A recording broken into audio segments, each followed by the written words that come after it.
হঠকারী সিদ্ধান্ত দেওয়ার ক্ষেত্রে, হঠকারী কর্মকাণ্ড করানোর ক্ষেত্রে, দেশের ভেতরে অরাজকতা তৈরি করার ক্ষেত্রে পিনাকি ভট্টাচার্য একজন, মানে অন্যতম একজন। 32 নম্বর হ্যাঁ, ভাঙার কথা যেটা বলছেন, সেটার উস্কানি তো ছিলই, কিন্তু 32 নম্বর ভাঙার ব্যাপারটার সঙ্গে খুব, এইটার আরেকটা বড় প্রেক্ষাপট আছে, সেটার সঙ্গে শেখ হাসিনার হুমকি, উস্কানি। ইনকিলাব জিন্দাবাদ, শুধু পিনাকি না, ইনকিলাব জিন্দাবাদ, মানে আমাদের এই অঞ্চলে আরো বহু মানুষ দেন ইনকিলাব জিন্দাবাদের জনক পিনাকি ভট্টাচার্য না।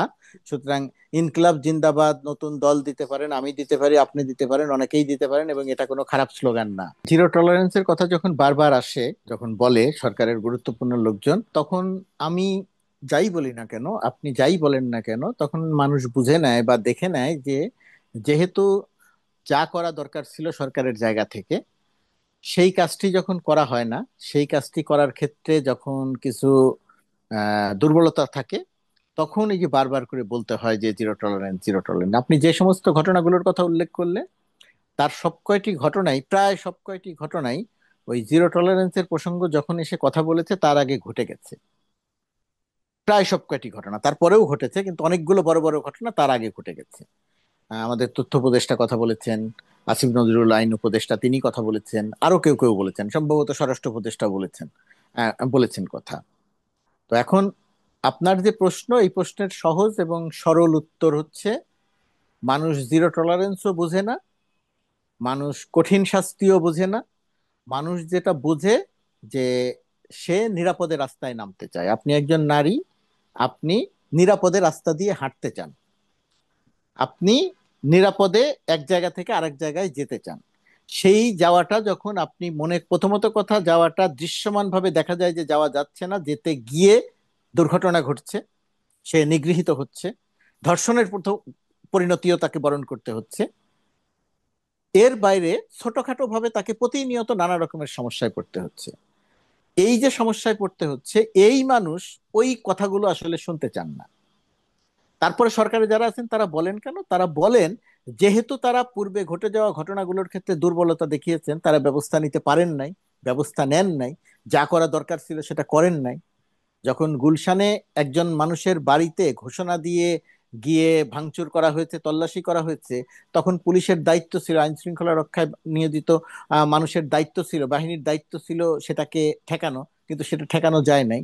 এই কারণেই এই কথাগুলো আলোচনায় এসেছে। তো এখন প্রশ্নটা হচ্ছে যে এই ধারা কি অব্যাহত থাকবে, নাকি এটাকে বন্ধ করা হবে?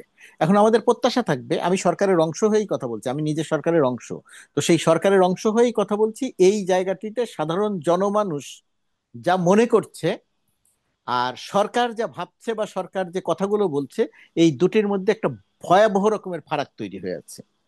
সাধারণ জনগণের যে প্রত্যাশা, সাধারণ জনগণের যে মনোভাব, আর আমরা সরকারের থেকে যা বলছি, দুটির সঙ্গে মিলছে না। এই জায়গাটিতে সরকারকে, এর কোনো বিকল্প নাই। মানে আপনি শব্দ যাই বলেন, জিরো টলারেন্স বলেন আর যাই বলেন, এখানে আপনাকে অপরাধীকে ধরতে হবে, অপরাধীকে কোনোভাবেই বিচার হাতে তুলে নেয়ার সুযোগ দেয়া যাবে না। এটা সরকারকে করতেই হবে। সরকার যদি এটা করতে না পারে, আমি মনে করি না যে পারবে না, আমি মনে করি যে অবশ্যই পারবে, তো সেই কাজটি যদি সরকার করতে পারে তাহলে সরকারের এই আস্থার জায়গাটা তৈরি হবে।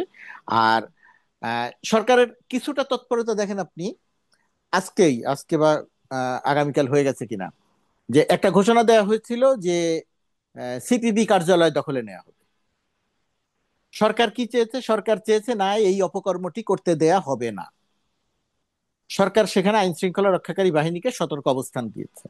সেখানে কিন্তু একজন মানুষও যায় নাই, সেখানে কিন্তু ভাঙচুর করতে একজন মানুষও যায় নাই। আর যদি ওই গুলশানের বাড়িটিতে যে অভিযান চললো, যে ভাঙচুর চললো, সরকার যদি চাইতো আগের থেকে, তাহলে সেটাও সে ঠেকাতে পারতো। সরকার এই যে চাওয়াটা সরকারের ভেতর থেকে আসতে হবে, চাওয়াটাকে দৃশ্যমান করতে হবে। তৌহিদি জনতা নামে যারা আসছে তাদেরকে ধরবে কি ধরবে না, ঠেকাবে কি ঠেকাবে না, সরকার যা বলছে, স্বরাষ্ট্র উপদেষ্টার কথা পুলিশ সেটা বুঝতে পারছে কিনা, ইত্যাদি ইত্যাদি জটিলতা ছিল। সেই জটিলতার কারণে অনেকগুলো ঘটনা ঘটে গেছে এবং এটা সরকারের জন্য অনেক বিব্রতকর হয়েছে। গতকালকে যেগুলো ঘটেছে, সেই অপরাধীদেরকে চিহ্নিত করে অপরাধীদেরকে ধরেন, আর আজকে থেকে, এখন থেকে যাতে আর কোনো এই ঘটনা না ঘটে, তাদের বিরুদ্ধে দৃষ্টান্তমূলক শাস্তির ব্যবস্থা করেন। সেটা তৌহিদি জনতা নাম হোক, আর কোনো ইউটিউবার মানুষকে লেলিয়ে দিক লেলিয়ে দিক বা মানুষকে খেপিয়ে দিক, যাই করুক না কেন, তাদের সবার বিরুদ্ধে কঠোর ব্যবস্থা নেন। সিপিবির কার্যালয়ের ক্ষেত্রে একটা একটা দৃশ্যমান পদক্ষেপ আমরা দেখেছি। এই ঘটনাগুলো যদি আগামী দিনগুলোতে অব্যাহত থাকে, তাহলে আমরা দেখব যে এই তথাকথিত তথাকথিত খেপিয়ে দেয়া লোকজনের গুরুত্ব সমাজে অনেক কমে গেছে। এই এই কমে কমে গেছে। সরকার যদি খালি অ্যাক্টিভ হয়, তাহলে দেখা যাবে যে ওই সমস্ত লোকজনদের গুরুত্ব অনেক কমে গেছে। তারা হঠকারিতা করতে পারবে না। হঠকারিতা করে দেন বাংলাদেশের এই হঠকারিতার পরিণতি কি হচ্ছে? আমাদের পার্শ্ববর্তী দেশ ভারতের গণমাধ্যম বাংলাদেশকে প্রমাণ করতে চাইছে যে এখানে ইসলামিক শক্তি, জঙ্গি শক্তি ক্ষমতায় আসছে। আইন শৃঙ্খলা পরিস্থিতি বলতে কি এখানে কোনো কিছু নাই। প্রতিনিয়ত খুন আর ধর্ষণ হচ্ছে, তারা সেটা প্রমাণ করার একটা চেষ্টা করছে। আর এই যে ইউটিউবে যারা মানুষকে খেপিয়ে তুলছে, মানুষকে দিয়ে ঘরবাড়ি ভাঙচুর করা হচ্ছে, দখল করানোর চেষ্টা করা হচ্ছে, তারা কি করছে? তারা ওই ইন্ডিয়ার ওই পারপাস সার্ভ করার জন্য কাজ করছে। সুতরাং আমাদের বাংলাদেশের মানুষেরও একটা দায়িত্ব আছে, বুঝতে হবে যে কে কার পারপাস সার্ভ করছে। একটা। আরেকটা হলো সরকারকে নির্মোহ হতে হবে, সরকারকে কঠোর ব্যবস্থা নিতে হবে। যে যাদেরকে লেলিয়ে দিবে তাদের বিরুদ্ধে যদি সরকার দাঁড়ায়, তাহলে কোনো লেলিয়ে দেয় কোনো কাজ হবে না। ইউটিউবে যারা রমনার বটমূলে ছায়ানটের বর্ষবরণের জায়গাতে যারা গরু জবাইয়ের জিয়াপতের ঘোষণা দেন, ইউটিউবে যারা চারুকলা যাতে মঙ্গল শোভাযাত্রা করতে না পারে সেটার বিরুদ্ধে অবস্থান নেন, তারা। সরকারের একটা দুর্বলতার হয়তো অনেকগুলো কারণের মধ্যে একটা কারণ আছে, সরকারের সামনে বহুবিধ অনেক রকমের কাজ। তার কাছে একটা শক্তিশালী পুলিশ বাহিনী নাই, তার কাছে একটা শক্তিশালী গোয়েন্দা নেটওয়ার্ক নাই, তার সাথে পুলিশ আর্মি মিলেমিশে কাজ করছে। সেই জায়গাটাতে সমন্বয় কতখানি কি হচ্ছে সেটা নিয়ে একটা দুর্বলতা আছে। সরকারের নির্বাচন নিয়ে এক ধরনের চাপ আছে। প্রশাসনের ভেতরে আওয়ামী লীগের লোকজন এখনো বসে আছে। বাংলাদেশের যতগুলো দেশে বাংলাদেশের দূতাবাস আছে, তার পাঁচ জি। সাতটি বাদ দিয়ে অধিকাংশ দূতাবাসগুলোতে সব আওয়ামী লীগ ফ্যাসিস্ট সরকারের সমর্থকরা বসে আছে। তাদেরকে সরকার সরাতে পারে নাই এখন পর্যন্ত। এখানেও সরকারকে আপনি কিছুটা দায় দিতে পারেন, কিছুটা বাস্তবতা বলতে পারেন। সরকার বহু রকম সংকটে আছে, ইচ্ছে করলে এই কাজগুলো হুট করে করে ফেলা সম্ভব নয়। হ্যাঁ, সেই সমস্ত অনেক বাস্তবতা আছে।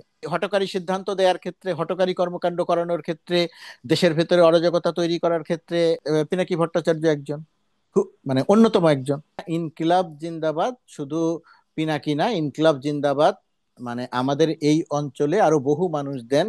ইনকিলাব জিন্দাবাদের জনক পিনাকি ভট্টাচার্য না।